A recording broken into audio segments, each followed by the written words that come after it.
Hello guys, welcome to my vlog again.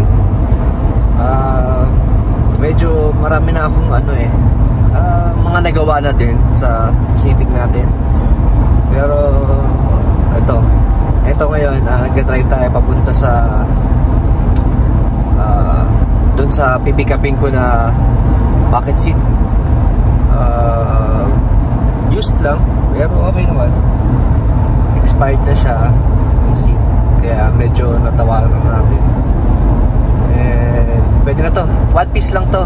Pwede na to sa passenger. Ito, hanapin natin, drive lang ako. Then update ko kayo sa mga nagawa mamaya sa Civic natin.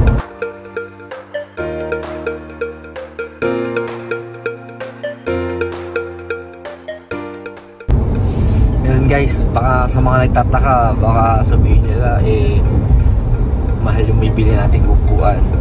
From 500 medyo napapayag ko ng 200.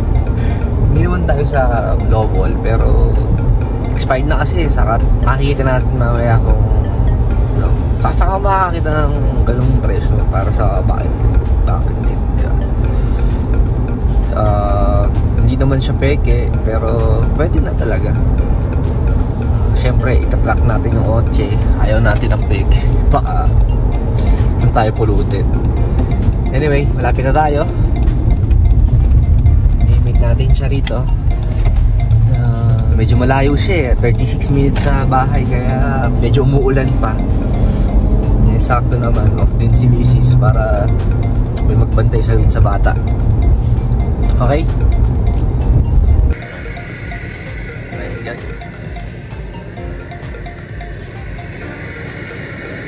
Ayan guys, kuha natin yung Sparko na upuan. Pwede na sa passenger natin to or sa driver kung wala tayong makita ulit na ganitong presyo.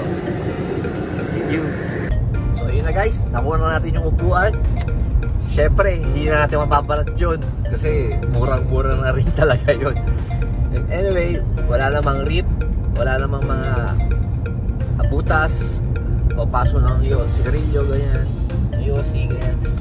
Yun lang naman iniwasan natin Saka yung mga talagang sobrang gamit na gamit na yung yung foam, okay pa.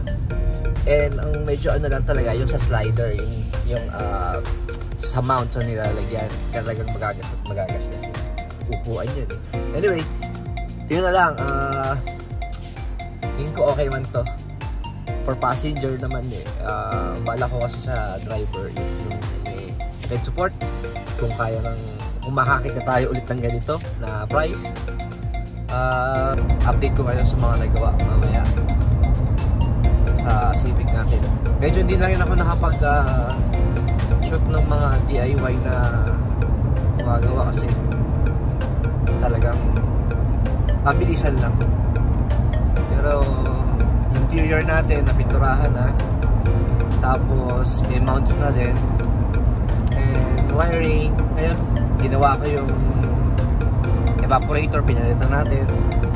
Then ano pa ba, mga plastic sa likod ng interior binili ko na din, pero hanggang doon na lang siguro. May mga kulang pa, like yung sa trunk na plastic ng interior, kulang ako nun. Marami pang mga kulang, hindi pa kasi ako nag-junkyard para kumuha ng mga kulang-kulang. Then subframe ng Integra para mas maganda kasi yun.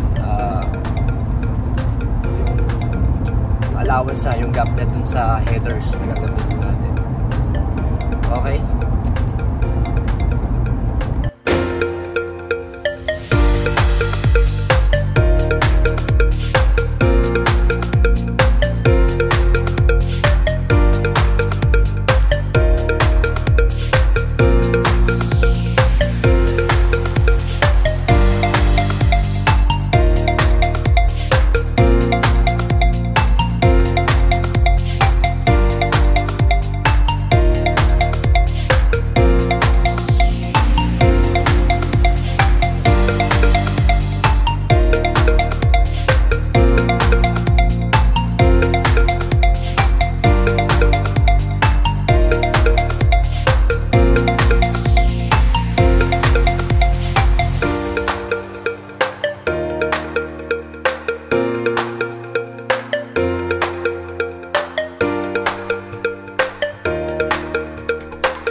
See you on my next vlog. Sana next vlog natin is may mabili na tayong makina, trani sa ECU.